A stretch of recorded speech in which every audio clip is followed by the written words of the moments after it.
our social data mining.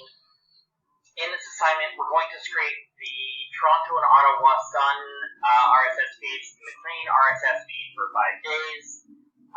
We're going to upload those articles to a database and then filter them for the words including Justin Trudeau or Prime Minister of Canada, and then analyze the overall sentiment of the articles with those words to see if they include more positive, neutral, or negative words. Hello, I'm Jun Chang.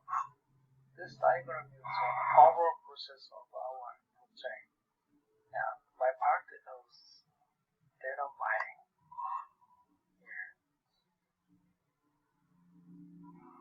This is my part that's collecting RSS newsfeed.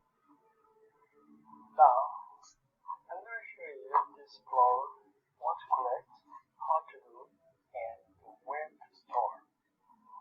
Here is the data source, Toronto, Ottawa, and Mercury.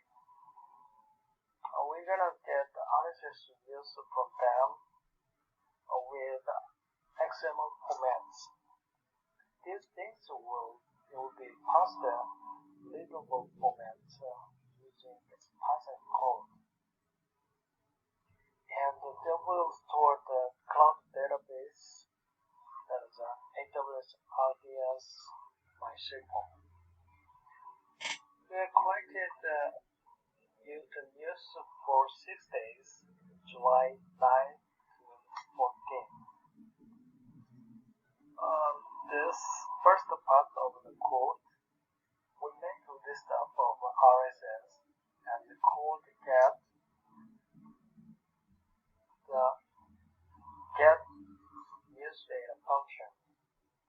The function is going to pass the news and then extract each item and the contents, and the call the store data function for storing the data in the database.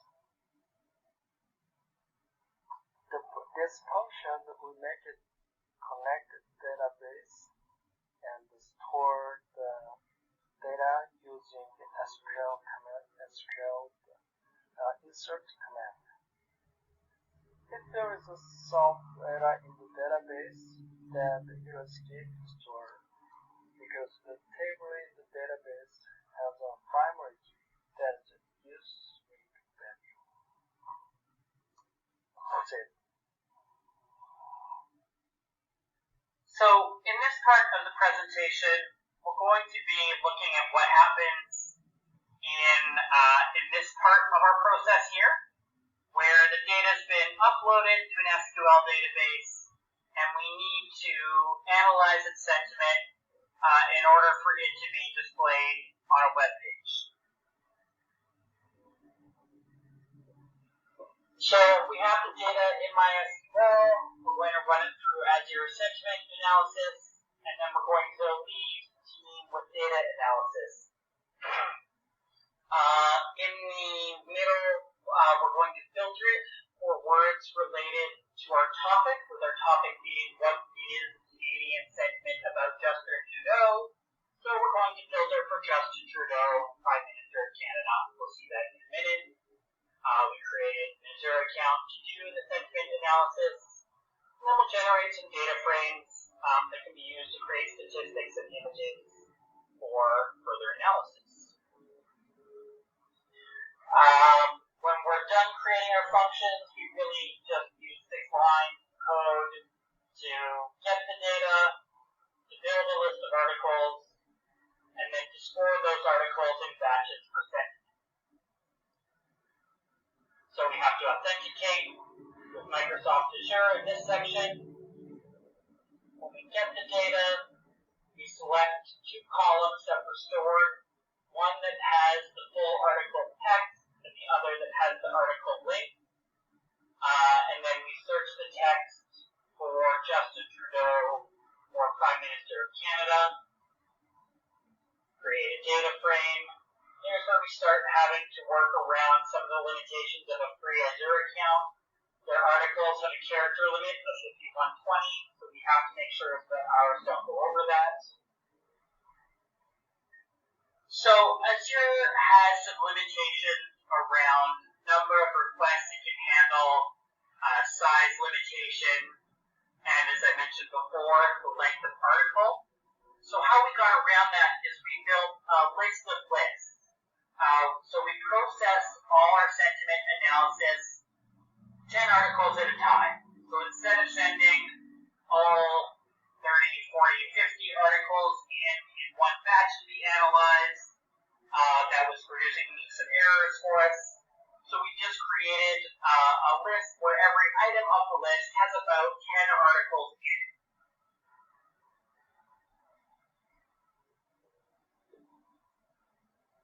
Once we've generated a list of articles, we then have to create the sentiment score. To do that, this is where we call the authentication that we used earlier.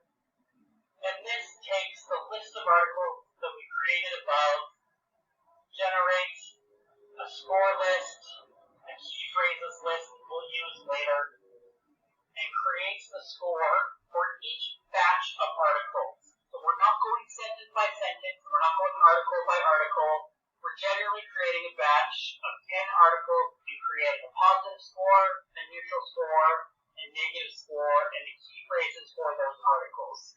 In a paid account, we would do that just all in one shot.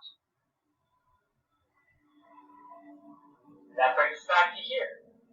So, we're creating a list of the Sun articles by looking for links that have the word Sun, a list of McLean with links that have the word McLean. Then we are generating lists of lists in order to work around Azure limitations. And then finally, we're taking those lists of lists and scoring them in order to create data frames that can be used for statistics and visual creation. Hello, Vidal. So once we have created a data frame, we can use our information from that to make our workload. For this purpose, we need a workload framework and just libraries from that, workload and stoplights. Workload, we need to make workloads, and stoplights, we need to exclude some words without meaning, such as indefinite articles, pronouns, number signs, etc. Actually, our algorithms did it before, but here we also need to exclude some error signs and copyright signs.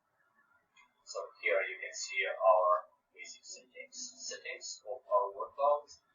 Finally, we put results and see the bigger the words, then it's more often it appears in the text. For example, Canada is very often appears to the federal view, etc. So that's it. On this slide, you can see an overall statistics of all our articles. We just taking an average score of all articles and make a pie with the numbers. For example, 51% of all our articles have a negative score. 24.2 is positive and 24.8 is neutral. So, and final result, if in the previous two slides we had an example of one day, this slide show all operation which we have collected in 6 days, all articles for 6 days. And we can see what Toronto Sun is obviously against almost all of the articles have a negative score. On the other hand, Maclean's actually had a lot of negative articles too, but they try to be more positive than Toronto Sun. On the workload pictures, sometimes we can see intersection of words, such as government, for example. But in the most of cases, they writing about different topics. So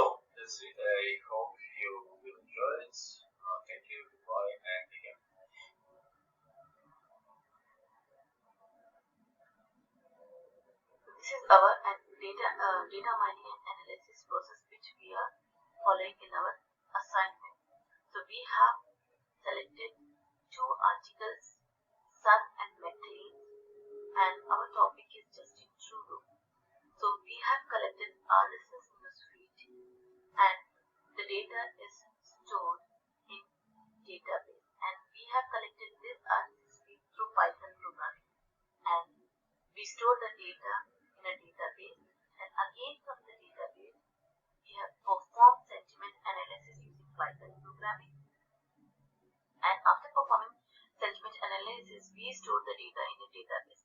From the database we have collected the data and we are presenting the data on a web application, and my job is to present the data on a web application.